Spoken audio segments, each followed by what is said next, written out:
If someone is not making enough to meet the bare minimum requirements for survival in life, the solution should not be that someone needs to work 7 days a week.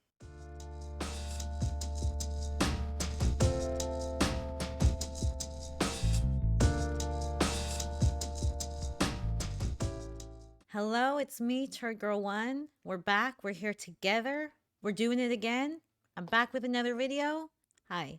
Today, I just want to relax a little bit. I don't want to think too hard, so I thought we would just react to some reels together. I don't have much for an intro today. I just want to say that I am so excited because I am having my friend draw up some images of me because I really want to work on rebranding this channel. In case you haven't noticed, I really don't have any kind of aesthetic. It's sort of all over the place. I don't know if anyone knows this, but the icon that I use for YouTube and my Instagram is like a default BRB message from Twitch because I thought I was going to be using Twitch. I didn't really plan on YouTube. And to like elaborate on that, one of the initial plans I had with joining the anti-MLM community was to create an actual community. I love watching people talk about anti-MLM things. What I really love are like the Facebook groups. I really love the community aspect of it. I like that people can share their stories and react to stories and have these whole conversations with each other. I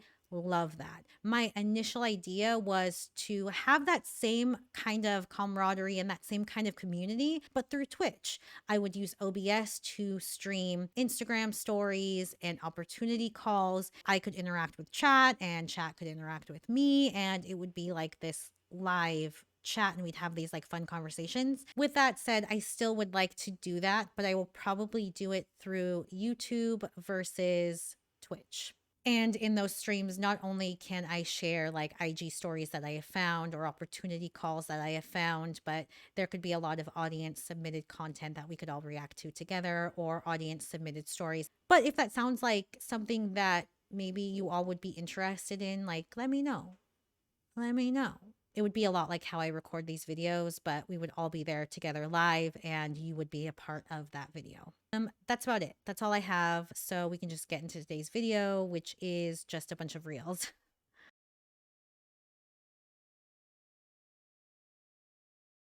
Don't overthink this. Look in my eye. Don't be scared. Don't be shy. Come on in. The water's fine. You say the ocean's rising like I give a shit. That's not the face of someone that I would trust. She's looking like Ursula right before she took Ariel's voice. I noticed that a lot of people in MLMs, as they start recruiting, they start to refer to themselves as mentors, as coaches, as someone that's going to be able to guide their recruit to be successful. Are you really going to be coaching them on how to be successful in network marketing? Or are you simply going to be pushing them to sell and recruit? It's not really coaching. It's just pressure. You're putting pressure on them.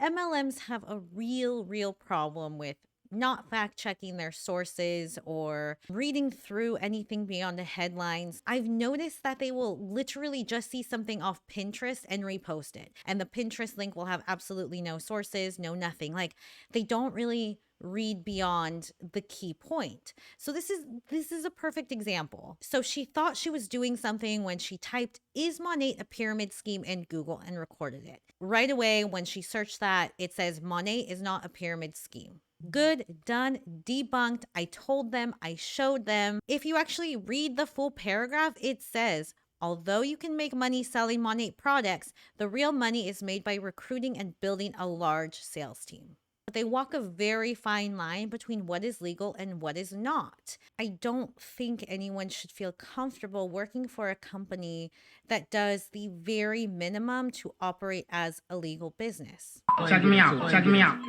Boom, bam, bam, bop, bada bop, boom, pow.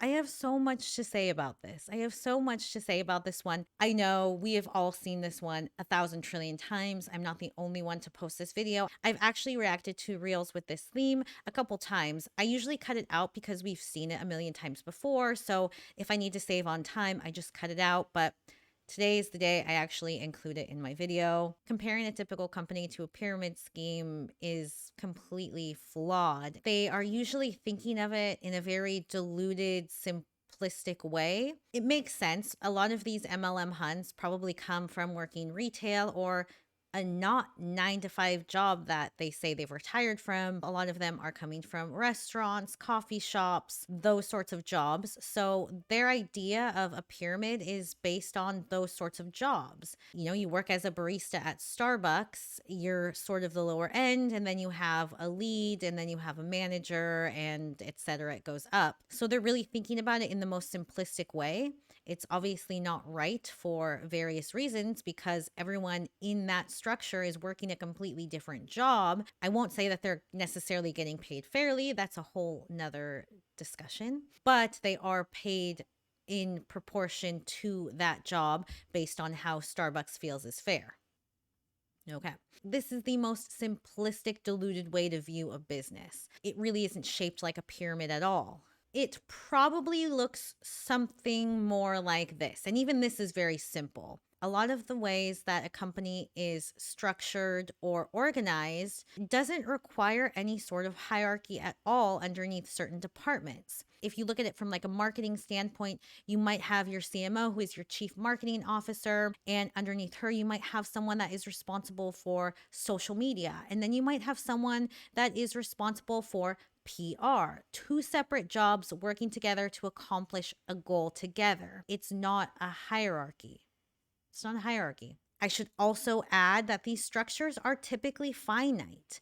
Yes, as a company grows, they may be able to add additional positions. Those positions, though, aren't necessarily at the bottom the way that an MLM works. They may add a second copywriter. They may divide up a job in the past that has been too big for one person and give it to 2 people. In an MLM, that pyramid can keep growing and no one can insert themselves in any position. And let's say that that VP of HR position ends up opening. Someone can come and get it. They don't have to join the company, start at the bottom, and work their way up. Someone that has experience can simply come in, interview for the job, and get it. The MLM pyramid can keep growing. Joe starts off with the company. He recruits 2 people. They recruit 2 people. They recruit 2 people. And it goes on. It goes on and on and on. Second, and this is going to be controversial, MLM huns are socialists, and you cannot tell me otherwise. They constantly talk about the disproportionate pay between CEOs and the people at the very bottom of a company. They also want a say in when they work, how often they can take PTO. They want a say in their pay, when they get raises. They want autonomy in their job, and that is literally the basis of socialism. They want to be able to negotiate salary no matter where they are in the company. They want to be able to have a say in the company's decision making. They always say, what would happen if you lost your job tomorrow? They want job protection. This is like literally what unions do. We also see MLM huns talk about how college is a scam, that it's expensive, that it leaves people in crippling debt. They want free education. I've seen huns talk about needing extra money to pay for procedures and surgeries.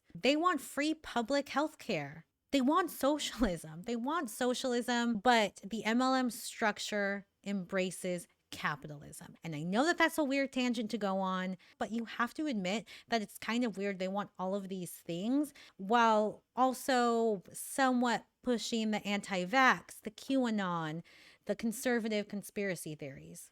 I'm whatever. I'm just saying it. It's funny because they hate socialism. I know they hate socialism. They are socialists trapped in a capitalist structure. Some of the ways that they recruit is they tell people that this is a great way to have an extra $200 a month, an extra $300 a month to kind of fill that gap of pay that maybe they're not getting at their full-time job. If someone is not making enough to meet the bare minimum requirements for survival in life, the solution should not be that someone needs to work 7 days a week. Not only have MLMs tried to seduce them by telling them that they can, again, fill this gap of wage that they're not getting at their full-time job, but they've also tricked them into thinking that they need more. that they need to be millionaires, billionaires, that they need to be able to have luxury items like a Mercedes, like an Audi, like a Cadillac, whatever it is that these MLMs give their teams. They've blinded them into thinking that luxury items are a sign of success and wealth, and it's something that they can dangle in other people's faces. When the initial reason for them joining was just to make enough to get by. They are also blinded by this idea of hustle culture, where people who are overworking themselves, working 7 days a week, are the ones that are successful, are the ones that are getting rich and making money. So they're blinded by that idea, and they're trapped in an MLM structure that's not even going to give them an in on that. Like, they're never going to see the ROI on the time that they have spent in this MLM. I hope that makes sense. Sometimes it's really hard for me. Like, I know what I'm thinking, but I don't know if I say it correctly. So my next couple of reels sort of have a theme, and the theme is that they're made up. These things never happen.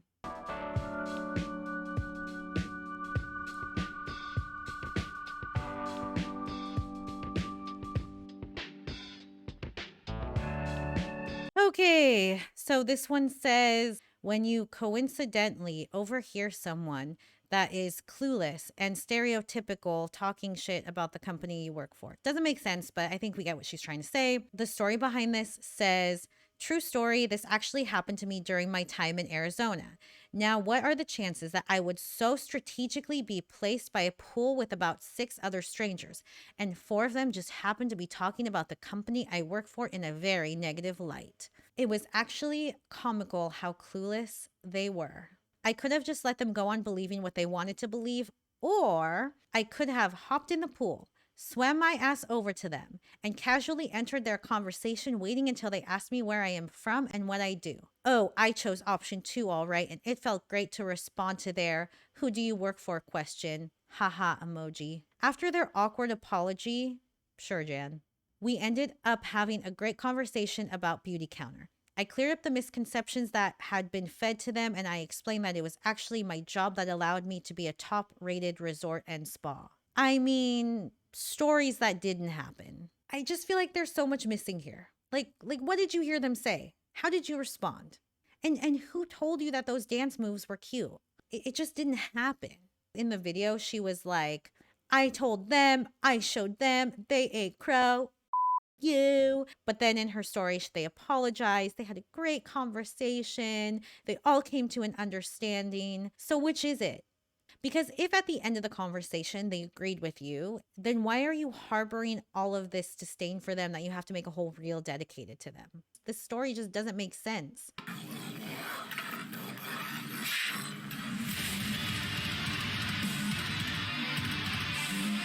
The caption here reads, I can't make money social selling like you do. I'm too grungy, goth, emo, or alternative.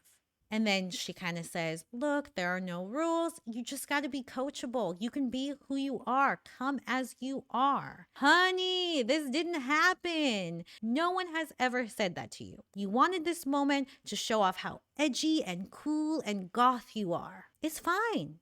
That's fine. You're cool. You're edgy. You're punk rock. Great, cool, good for you. But no one has said that to you.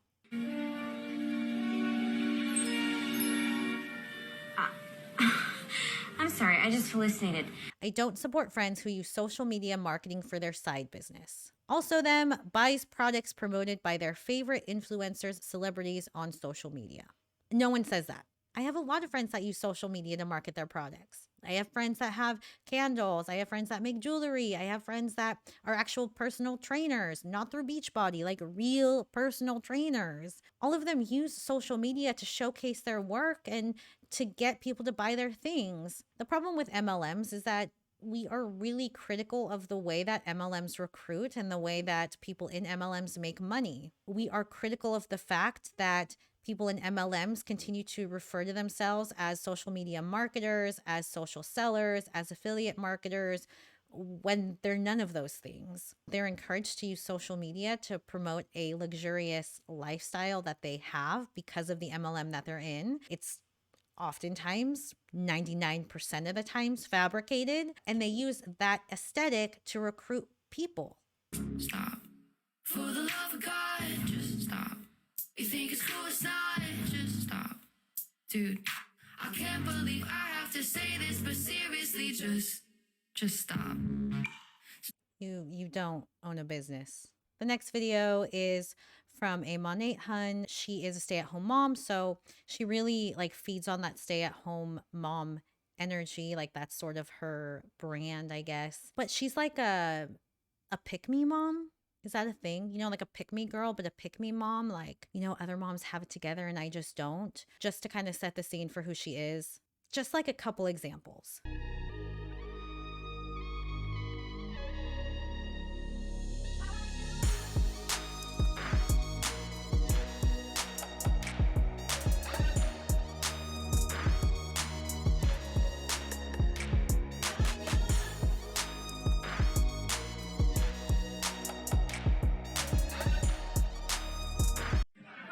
Sorry I'm late, but I got here as soon as I wanted to. You gotta put your neck into it. Don't stop, just do it, do it. Then you roll your Shit.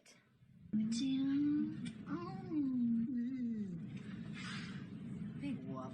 Anyway, this is the video that I wanted to show you from her.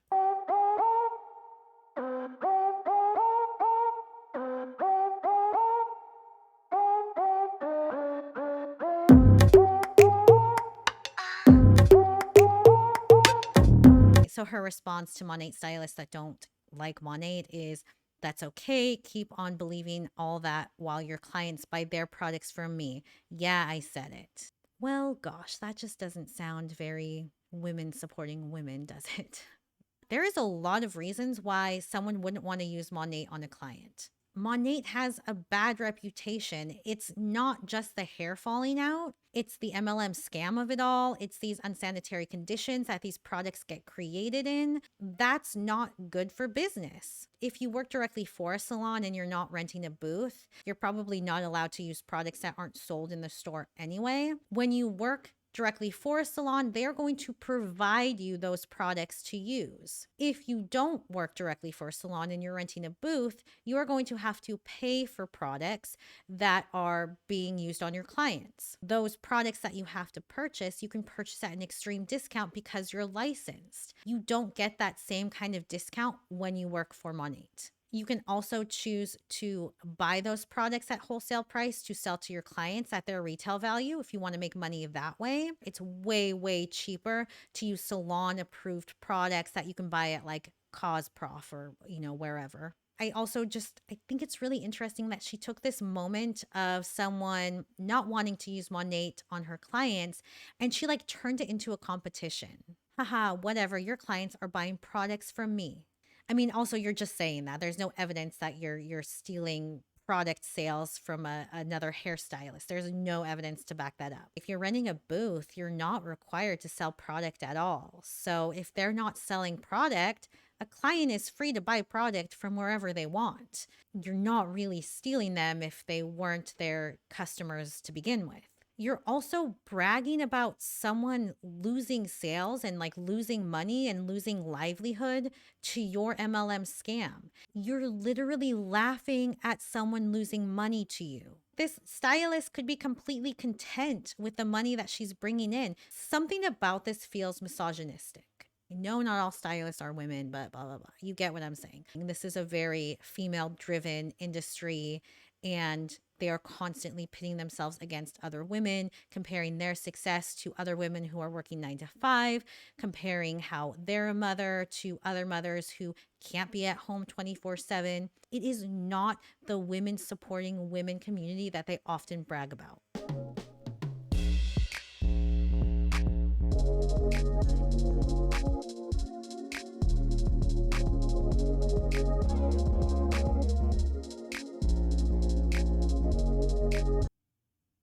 If I'm going out for drinks, it's because I'm off and I want to relax.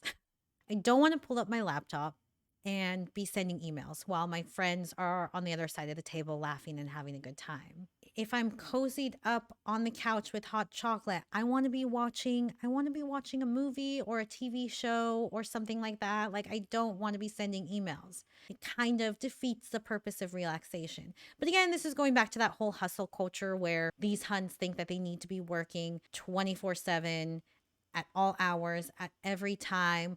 Don't even be thinking about taking a dump without bringing your laptop. Like, that's their culture. No one should have to do that.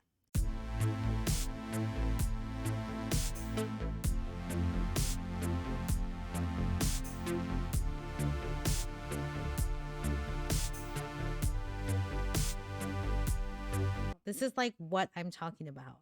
Oh, and the hashtags. Hashtag skeptical. Hashtag skepticism. Hashtag critical thinker. Hashtag critical thinking. Hashtag government corruption. Hashtag conspiracy realist. Where do I start? Those are independent thoughts. So you can be critical of one and not the other. You can be critical of both. You can be critical of neither. She's obviously referring to COVID. If you watch my video about the anti-MLM movement, you know that we really value logic. We really value well done statistics, and we really value true accounts. We value what the FTC says. When it comes to the MLM community, those that are joining with faith.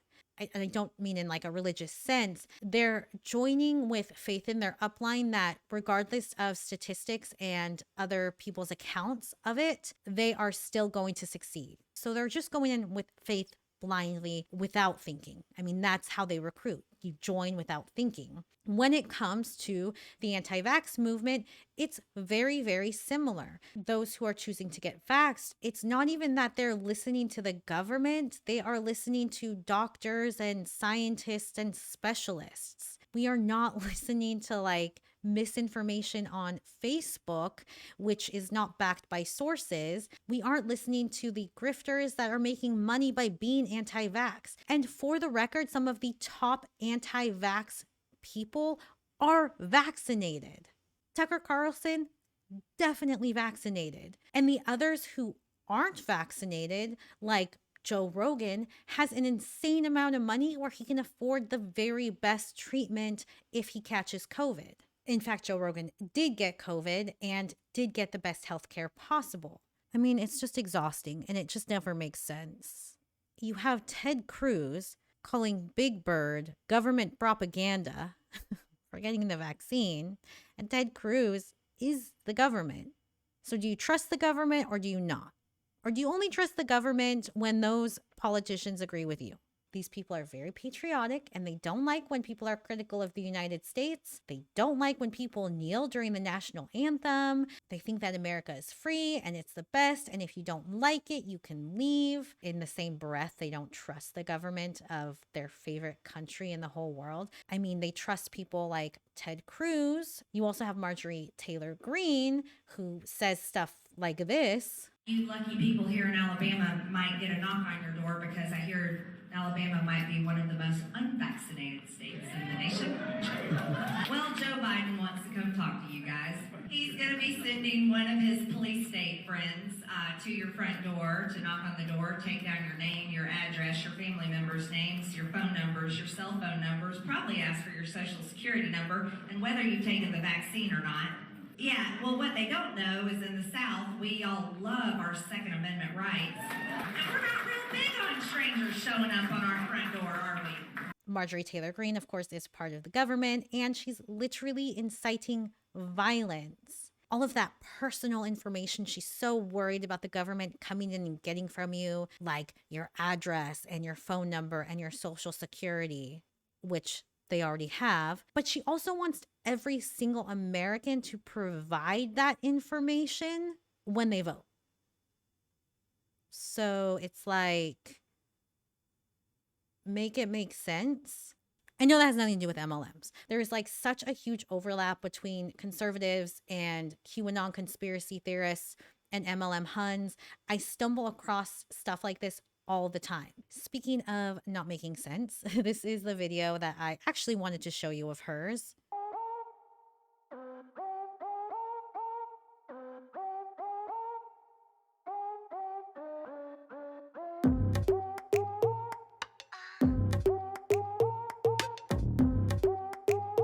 she's saying, yay, I got paid. Now I can buy everything that's just been sitting in my beauty counter cart. The subtotal there also is $237. I don't know if she's actually buying all this or if she just kind of filled a cart to brag about how much she can afford because of her paycheck. But why are you buying your own product? Why do you have to buy your own product if you are a business owner?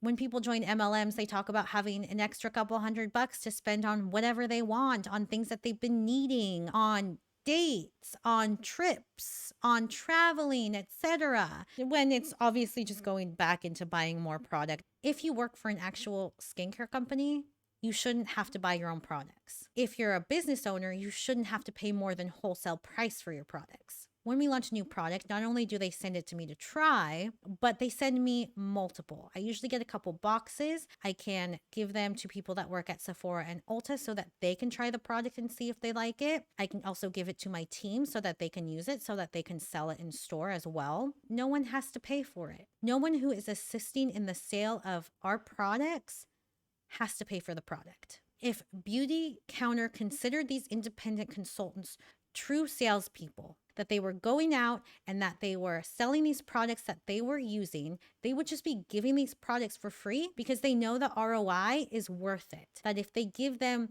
one $80 product, this person will turn around and sell so many, at least 5 times that amount, that they can get their ROI back on it. But because they know the consultants are really the only clients, they don't do it.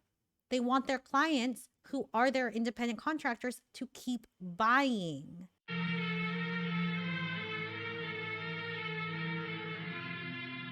We do not care.